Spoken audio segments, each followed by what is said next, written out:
Hello, my name is Gustavo Torres, and this week I will be talking about the Colonial Pipeline and the aftermath, and how the CEO has paid the hackers approximately $4.4 million. On the morning of May 7th, 2021, an employee found a ransom note from hackers. This prompted a shortage of fuel for 6 days and a spike in fuel prices that the East Coast hasn't seen in over 10 years. Some gas stations reporting $8 a gallon. The Colonial Pipeline is very important to the East Coast because it provides about 45% of all fuel, including gasoline, diesel, and jet fuel. So the CEO, even though he did not like the idea to pay the ransom to the hackers, he understood morally it was the right thing to do for the country. And those 6 days, they approximately lost 4.6 million barrels of fuel.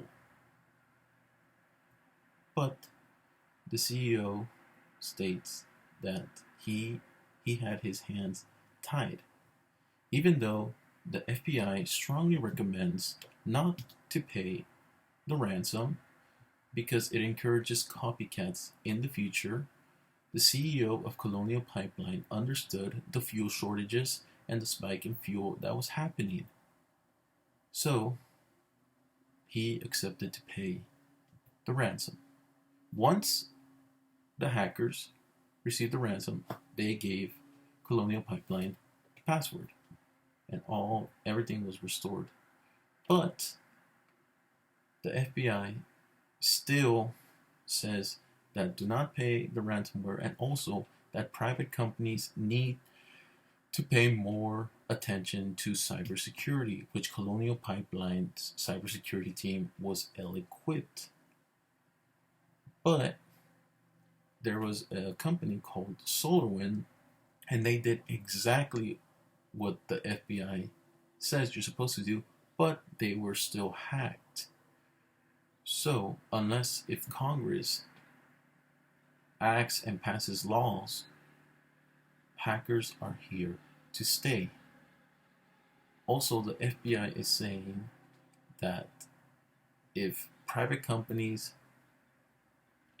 provide national supplies like gasoline, fuel, that the FBI's cyber team should have access to their websites and algorithms. But many private companies do not want this to happen because they feel that Big Brother is overreaching. So what can we learn from this aftermath is that private companies need to focus more on their private security and need to work with the FBI and the proper authorities, and that Congress needs to act and pass a cybersecurity threat and punish or sanction countries that harvest these hackers. The hackers responsible for the attack were called DarkSide. They are based out of Eastern European, but Russia took claim.